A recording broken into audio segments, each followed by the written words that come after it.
So good afternoon once again. I welcome you to today's class. I will be talking about cryptography.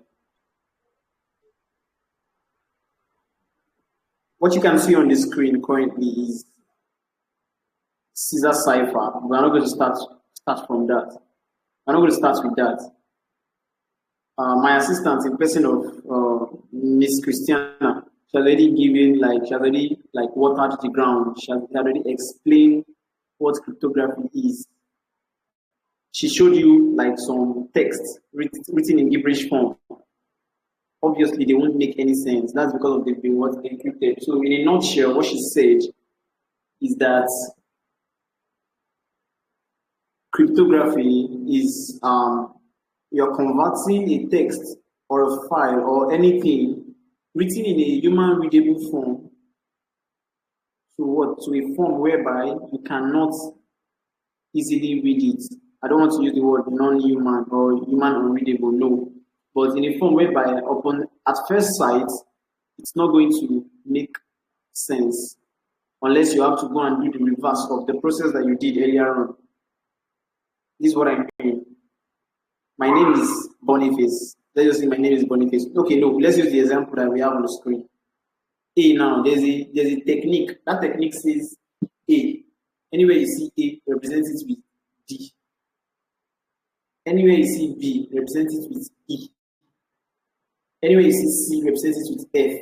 And so on and so forth. Now, let's assume we want to represent a word like this, attack at dawn. Say somebody is passing an information, probably like the commandant is passing an information that everybody attack at dawn. And he wants to send that message to another person, probably there's a second in command general. And he doesn't want to write it on a sheet of paper and give it to one of his servants because the person can do what? Can be someone that has already infiltrated the system. So what's he going to do? Better still, he's going to just write it in an encrypted form. That encrypted form is what you're seeing on the screen. It's representing A with D, C with W, second C with W, A with D, C with F. All it takes for you to understand this is when you decrypt it, that's when you take it back to the original format. If you don't take it to the original format, it's not going to make any sense to you. Same way you can do it for text. You can see on the screen, you have files. To say with names, that's ordinary names. Let me say the first one I say can be my password list. Instead of to save it with name, you encrypt it and you save it with some gibberish. I'm sure the way you're looking at the screen now, you don't understand what you are saying. That's a perfect example of encryption, which is an aspect of cryptography. So the forward way is like encryption, backward is like decryption. Decryption is when you are doing the opposite of encryption. Another example is this. You are going out of your house, you lock your door. That's what encryption. Just use that one to understand that's encryption. You are coming back. You do what? You open the door. That's what? Decryption.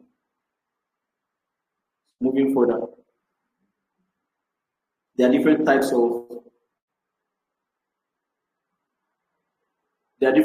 of cryptographic techniques. I don't want to bore you with the mathematics involved. You need to just understand it because, as a matter of fact, there are systems that already help us to automate this process. If I ask you to encrypt something in using Caesar cipher, nobody is expecting you to use your hand and be solving it. Although let me give you this gist. Like yesterday, I was solving a problem on cryptography. Mind you, anytime I say I'm solving a problem, anytime I'm talking about cybersecurity, me doing it, just know that it's different from my 9 to 5. The problem is actually on Playfair ciphers. Let me see if I can share it with you. It's on Playfair ciphers. Sorry, please, for the sake of confidentiality, I won't share that stuff. Just know that I got stuck. The way the problem was defined, I needed to solve it manually. But my point is, when you have problems like this, you don't need to solve it manually. It's good for you to understand what's going on, but you don't need to solve it manually. I'm not going to take you through the stress of you understanding the manual process. Just know that something like this exists. Instead of writing your name as Tolu, Tolu, you can write it with another thing and it's going to mean Tolu. Yes. Moving further.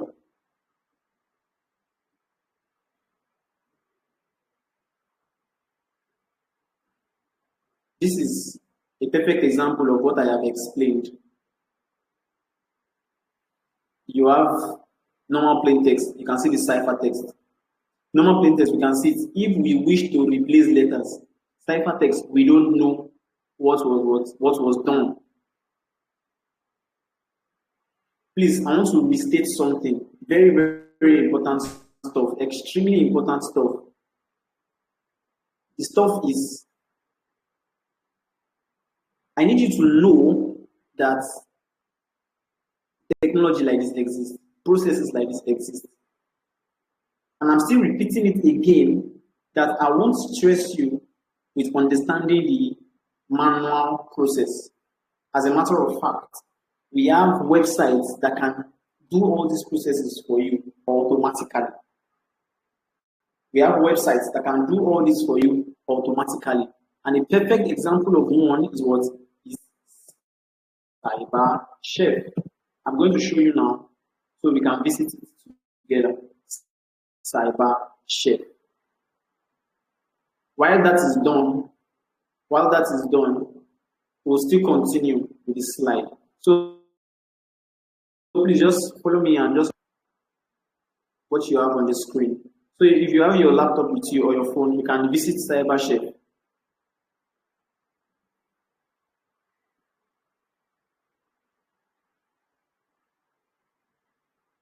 Please give it 1 or 2 seconds or minutes. It's going to open up.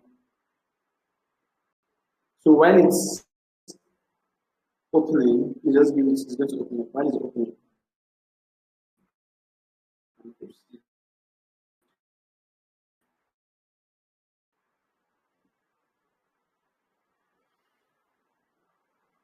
I'm going to explain properly.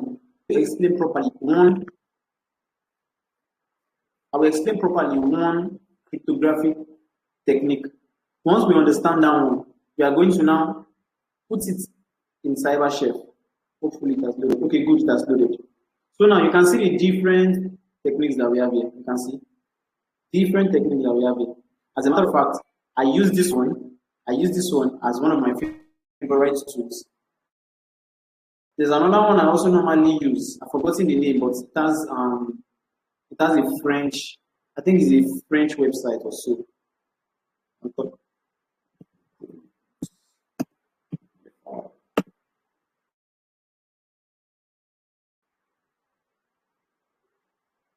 Exactly.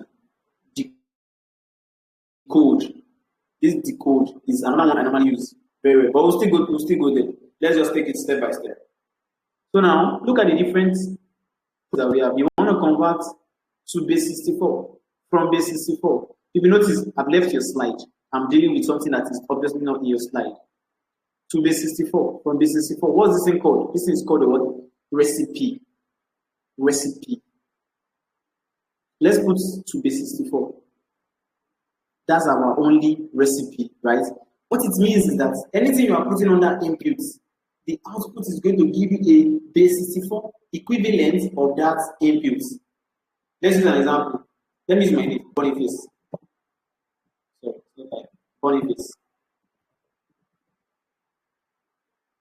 This is 64 equivalent of what? Of my name. Most of the time, it always has this thing. They call this thing padding. This equal to sign. They call it padding. Like I said, I won't stress you with the manual stuff. If not, I would have gone through the mathematics of it. I will start explaining base. For those of us that are science inclined, you know base 10, base 2, different bases that we have, binary and the likes of that. But this one, is base 64. We know of hexadecimal, right? So this is base 64. So there are ways of recognizing things like this. So this one is compatible to base 64, right? So we can add another recipe. Base 64. Let's add another recipe from base 64. Now, Boniface, output, Boniface. Can someone explain to me what just happened? I need someone to explain. Input is saying Boniface, the output is also saying Boniface. Can someone explain to me what happened? That will show that maybe that will show that the person truly understands what I am explaining. Okay, Valentine.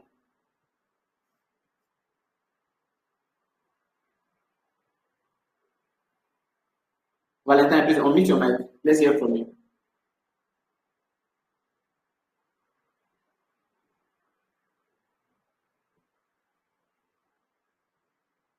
Valentine, are you there? He's not there. Who's the next person? Okay, Temitayo Ola. Ola. Ola, please unmute your mic. Let's hear from you. Yeah. Yes, I can hear you. Good afternoon. Wow. Yeah. Okay. So in the input, you inputted Boniface, but the recipe Yes. is set to base 64, and then we went ahead to put from base 64. So he did two things. He put it decrypted it to base 64. Then he transformed it from base 64 back to the original text. Okay, yes. Thank you very much. Now, what he said is correct. That stuff was in base 64. The recipe means it's going to follow this process. Let's assume I take away this from base 64. Or let me say I pause it. And I'll come back here and I'll press my enter. I'll pause this from base 64 and I'll come back here and I'll press my enter. What this thing is basically going to do is going to give me an answer that has an equal to in front of it. That's a base 64. Let me take this guy away completely. I've cleared it. Let's go again to base 64. Whatever I put here to give me the base 64 equivalent. Base 64 equivalent. Now, I don't know why this is taking that way.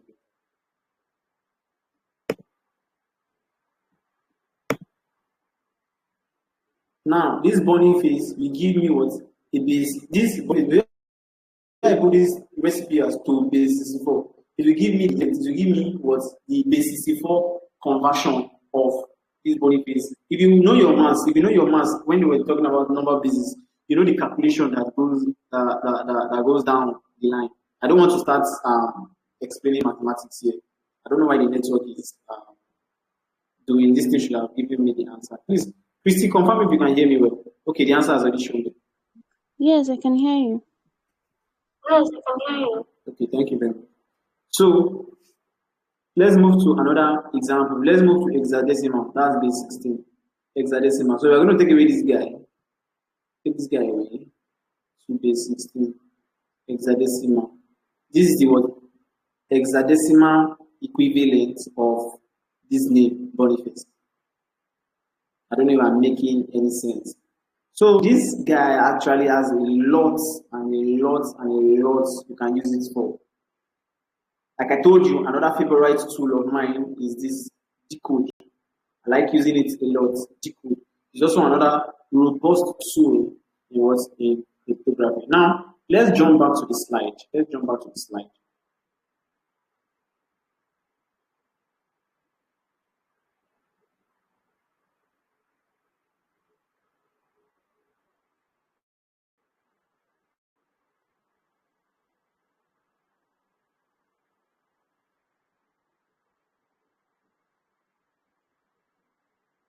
Moving back to the slide, you can see that I'm at that slide 35. Maybe like, oh, he has already jumped.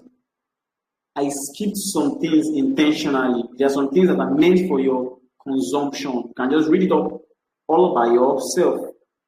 Yes, you can read it up all by yourself. So now let's start.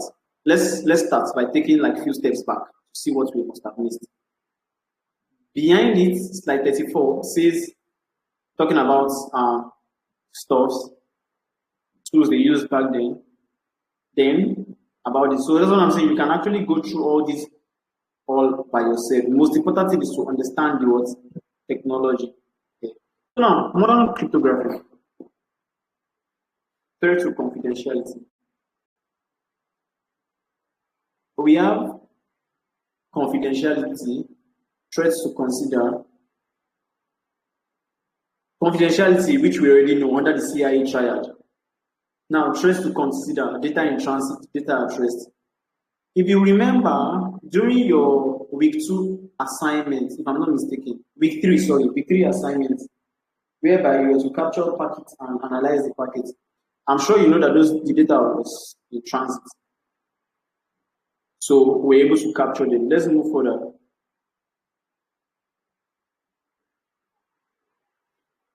Cryptography concepts. We have plain text, we have ciphertext, encryption algorithm, decryption algorithm, then we have capture receive. Just like I've explained it before. Plain text. That's the original message. Remember they said not necessarily a text, it might not be a text, it might be a file, it might be a picture, it can be anything. Next, ciphertext. Next, ciphertext is that one that when Christiana was saying something about gibberish stuff, that gibberish stuff is the ciphertext.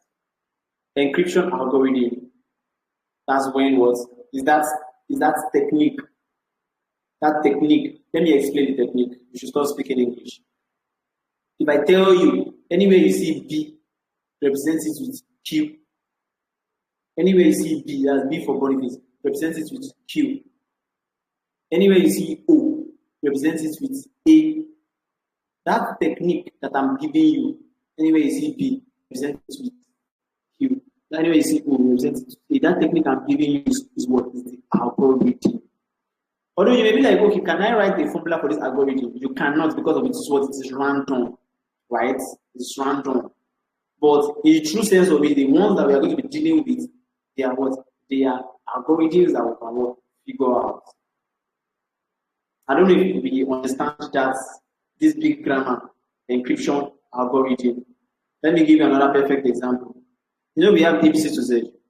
So let's say you want to write Apple, you write APPLE. Instead of writing APPLE, and I'll tell you that use shift one for it. Use shift one. Shift one is an encryption algorithm for it.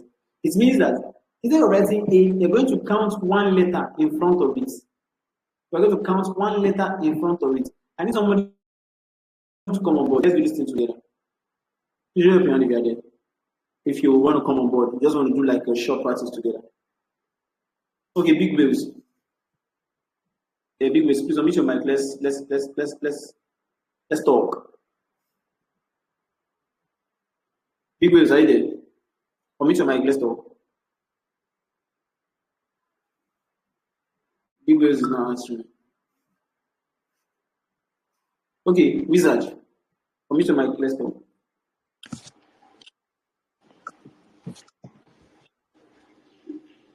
Right, I'm here.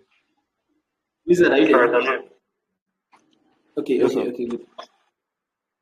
So now, did you get the algorithm I explained? I said, I'm sorry. What I was sharing, stopped sharing. Okay, sharing now. Okay, Wizard. I was trying to explain what encryption algorithm is, and I'm trying I'm trying not to speak English, not to speak grammar, so that people will understand. I then said algorithm is like, you see that technique that we use to convert a plain text, maybe it was an encryption key or without an encryption key, but a plain text, we're trying to convert it to a cipher text. Now, I'm not saying that for me and you, let me say I am the chief commandant, you are the second in command, I want to pass a message across to you. I don't want Christiana to know about it. And I'll tell you that Wizard, you are using shift one. It means that anytime you see an A, what will you write? You write the B. I don't know if you understand. All right, sir. I understand. Are you clear? Yes, good. So now, can you tell me, let's say you want to tell me war is coming. War is coming. How do you spell war? You can take your time and think about it. How do you spell W-A-R? War. How do you spell it? That would be X B Z space X B what? That was X B X B Z. Sorry, I said Z. That would be X B Z. X B X. ZK. I not say Z. I said S. What is it? S. Okay, S for snake. S for snake. Yes, snake. Yes. Yes, correct. Then, now, you see, I get you. Sir? He said X B S. X B S. Yes. That was for war. Correct. Now let me use that thing to explain. So now, you may want to talk to me. Maybe you want to tell me something in my ear. Not even in my ear. You just come beside me and say, what's the problem? What's disturbing you? The next thing you tell me is, you look at me. Maybe Christiana was also standing there, but you don't want Christiana to know. You look at me and you say XBS. I say, what's disturbing you? Next thing is XBS. I'll be like, XBS. I'll have to reform that word. So now reform back to what? To war, W-A-R. Now let me give you the perfect explanation. You see that shift 1 that we did, shift 1 is what? Is the encryption algorithm. Is the technique that we used to what? To encrypt it. You see that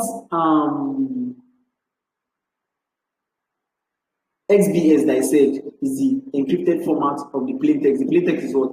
W-A-R. W-A-R is what? Is human readable and understandable. Although the comprehensive meaning of algorithm is, we all know the computer meaning, step by step, whatever. But this is the best way I can use it to explain it to you guys. Thank you, Mr. So let's proceed.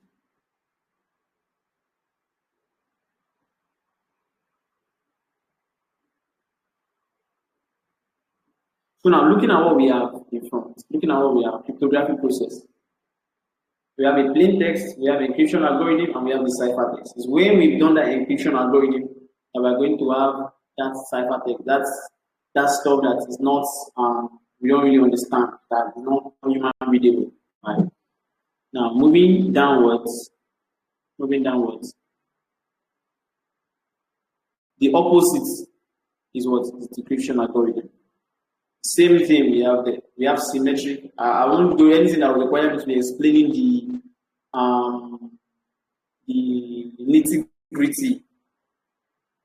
It's not necessary because, like I told you, we already have systems that do that for us. And peradventure, you're preparing for an exam, please, you need to understand the down process. Like I told you, I was working on play fair ciphers. It's a kind of cryptographic technique. Play fair ciphers.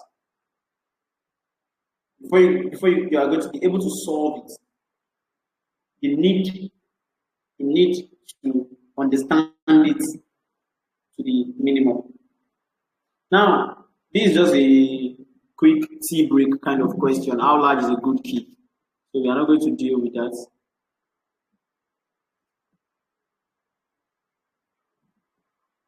Now there are two examples of techniques. One is symmetric, one is asymmetric.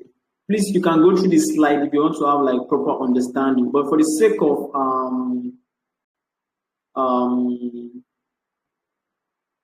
of understanding, symmetric, there's a single key that is used for the encryption and the decryption. The way me and Wizard use XBS, He used shift 1 for the encryption, right? Me, I want to decrypt it. I'm going to use what? Shift 1. You can see that symmetric. Single key, encryption, decryption, then we are good. A single key, that is for symmetric, right? That's symmetric. Let me give you this is the picture. The picture you're seeing on the screen. What you're seeing on the screen is symmetric. Single key, single secret key. Plain text, it goes under the encryption. We have our cipher text, the text that you don't understand. Then it moves to decryption. If you want to understand it now, you have to decrypt it with that same secret key. If you remember the illustration, what happened between me and Wizard, you understand it perfectly, what is symmetric cryptography is. Now, moving down, we have what? Asymmetric cryptography. Look at slide 49. You can see it on the screen. Slide 49. Asymmetric cryptography. Asymmetric cryptography is when you have two keys, but they are different. Very good example is a plain text. There's a key that is used for the encryption before you get your cipher text. We already know the meaning of what this is: plain text, cipher text, encryption. Public key means everyone has it. Before you can now decrypt it, there's a private key. There's a private key. Good. Moving on to the next. Look at the illustration given to you. Here is Bob. He wants to send a message. He uses what? Uses public key. Sends the message. Before the message will be understandable to the receiver, the private key is what is used. Now, both of them, they have their what advantages and they have their disadvantages. That I'm talking of both symmetric and asymmetric. Now, please let me quickly bring your attention to something very important, because there will be no special class for that. There will be no special class for that. But I want to include it in this cryptography. I would like to include this in this cryptography. Let me call another person. Come on board. Let's have like a kind of conversation. Someone that did the assignment, someone that did week 2 assignment, the one that you have to power off your laptop. You did week 2 assignment, please. Come on board. Where is the point? Wizard again. I'm not calling Wizard. Emmanuel, can you hear me? Okay. Okay, Kenshin, I don't know who muted you, who unmuted you. Did you do your week 2 assignments? Yes. Okay.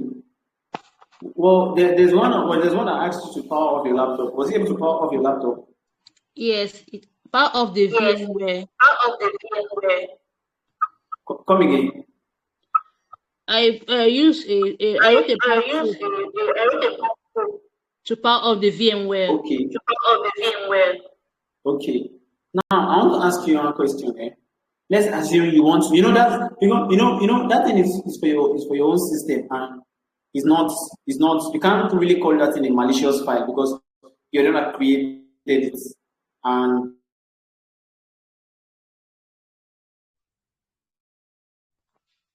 with me. Hello, can you hear me? Yes, I can. Do you agree with me? Yes. Okay. Now I want to ask you, what are the situations whereby you want to power off my own system? Do you agree with me that if that kind of file that you created land into my system, that's where it becomes malicious? I agree. Yes or no? Yes, I agree. Okay, good. I'm going somewhere. Please, everyone, listen to this conversation that we are having. It's via this conversation you will understand some key properties. I can actually make this class 100% theory. That will just talk about things written in the slide. But please, that's for your personal consumption. What I want to give to you guys will be more of the practical, so that you have your hands dirty You're going to do something. That's why, trust me, if you don't have the time to do all those dirty and rugged assignments that I'm giving you, I'm not sure you'll be able to enjoy the class, because you see the theoretical aspect. When you go to learn cybersecurity out there, most of what they will teach you is the theory. Yes, even Google programs, most of what they will teach you is theory. And you need the theory, no doubt. But if you want to, say you're doing GRC or you're doing, it's just best you have the practical knowledge. It's just best. Cybersecurity is not a skill whereby you deal with you. Okay, now, Kenshin here. Now, you already agreed with me that if that file that you created to shut down your own laptop, if you can send that file to my laptop and you're able to shut down my own laptop without my consent, that's when it becomes malicious, right? Do you agree with me? Yes, when I reach to your Yes, root. when I reach to your root. Okay. Okay. Now, let me ask you a question. How can you send it to me and you're going to be able to proof my own computer? I will send the file as How can you I send it will to me? send the file as a PDF to your email. as a PDF to your email. Okay, send it as a PDF to my email. Okay. Yes. Yes. Then which will download it as Which will download it as the phishing for phishing. phishing. Okay, I'll download a PDF file. Listen to yourself. I'll download a PDF file, right? Yes. So are you trying to tell me that if I run a PDF file, it's going to off my computer? I'm not sure. I'm not sure. I've not reached No, your I think you are sure. I've not reached your root. No, the answer is no. A PDF file will not do that. A PDF file is for what? So you read it now. You view it. Do you understand? Yes. Yes. Yeah, thank you. That's the conversation we're gonna have. Okay. If you listen to the conversation properly, we're able to establish that if she peradventure sends that file to my computer and she's able to prop my computer, that's when it becomes malicious. But the question Anna puts forward to her is, how can she send a file to my computer? How can she send a file to my computer? Now, that is where there's a concept called steganography. There's a concept called steganography. It's a very interesting concept. I won't talk about it much now. I just want to give it to you. So you put it at the back of your mind that there is a concept called steganography. So we're going to hide a file in a file. You may want to call it encryption, but I don't want to call it encryption. The best word for it is steganography. You hide a file in a file. Mind you, I'm not converting the file, it's a batch file. Let's say you have what you guys did, most of you did for bash script. Let's say you have a batch file. Something is going to run on your security, on your command. It's going to use command to run. Now let's say you have a batch. The batch file, when it runs, automatically it's going to perform the action that is written there. A PDF file, when you load it up, what are you going to see? You just see something that you can read. You can't execute it. You just read it. You can't execute it. I don't know if I'm making any sense. Now, what steganography involves is where we hide a file inside another file. Just like she said, I can send it to you as an email. But nowadays, people are becoming smart. Very, very smart. You send email. You know now, as a cybersecurity guy, you need to think like a hacker. You don't think like a normal person. You need to think like a hacker. If you are sending an email to somebody, first of all, even if Google will even allow you to send that mail, because if you try to do it, Google normally scan the mail you are sending. If they notice that there's some kind of funny signature there, they will not upload it. They won't allow you to send it. They quarantine it. Now, that is one. How do we now go about it? We are going to do a full practical on it tomorrow. We are going to send that file the way it is .bat. We are going to send that file, we'll embed it in a picture or a music. The moment the person, it could be anything, it could be a file, it could be a document file, it could be a folder or what have you. The moment the person clicks on it, that, oh, let me see this picture, very beautiful girl. You may want to call it encryption. You may say we've encrypted that bat file inside that picture. It's fine. If you don't want to see it, it's fine. But I said, for the sake of this presentation, for the sake of this class, I'm not going to use that at all. I'm not going to use that word. I'm going to use the correct word, which is what steganography. So the moment we put that file inside that picture, the moment the user or the recipient loads that picture, the action will be performed in the background. Now, mind you, majority of you here, I'm sure you did visual assignment. You wrote scripts that can power off your VM, that can power off your laptop, that can power off whatever. Imagine you are now sending that script to your lecturer, that lecturer that you hate. That would be so cool. By the time they give you revision. But imagine you are sending that script to your boss. Hello, sir, look at the picture of another company that I saw on the internet. You learn a lot from it. Then your boss will click on the picture, papa. Then his computer is going to off. I'm sure you'll be happy. Okay, that's just that about that. Moving further. Sorry, let's take a break to mark attendance and what are we.